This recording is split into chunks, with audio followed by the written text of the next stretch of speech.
छोड़कर विश्राम करके हेतु कुछ जलपान करने का कष्ट कीजिएगा भगवान।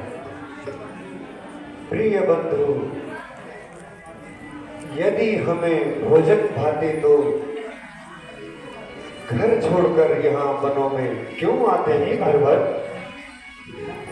यहीं से कुछ कंदमूल फल ग्रहण कर लेंगे।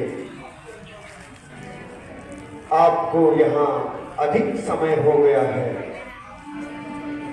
अब आप घर जाकर विश्राम कीजिए मित्रवर। अच्छा भगवान, जो आज्ञा हो प्रभु।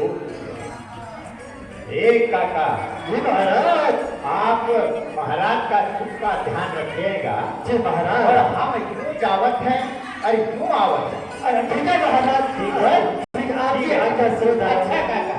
जी महाराज, जी महाराज। मंत्री जी,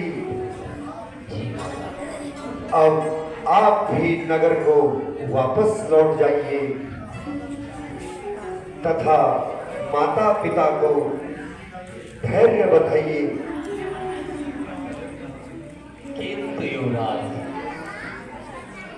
एक बात मेरी भी सुन लीजिए। आपने महाराज की आज्ञा का पालन तो कर ही दिया है, अब आप भी वापस अयोध्या चलिए महाराज। सुमंत जी,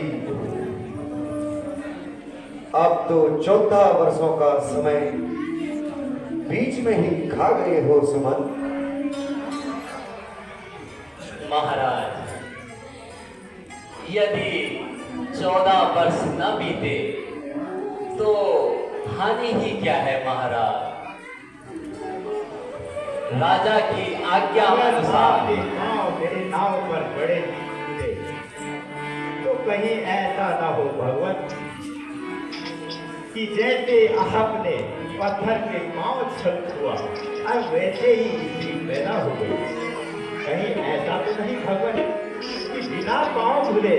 नहीं नहीं निषाद, मेरे उस पर अगर पांव पड़े और स्त्री सी पार हो जाए, भगवान मैंने एक स्त्री को नहीं छेड़ पा रहा हूँ, तो फिर मेरा क्या होगा गुजारा भगवान?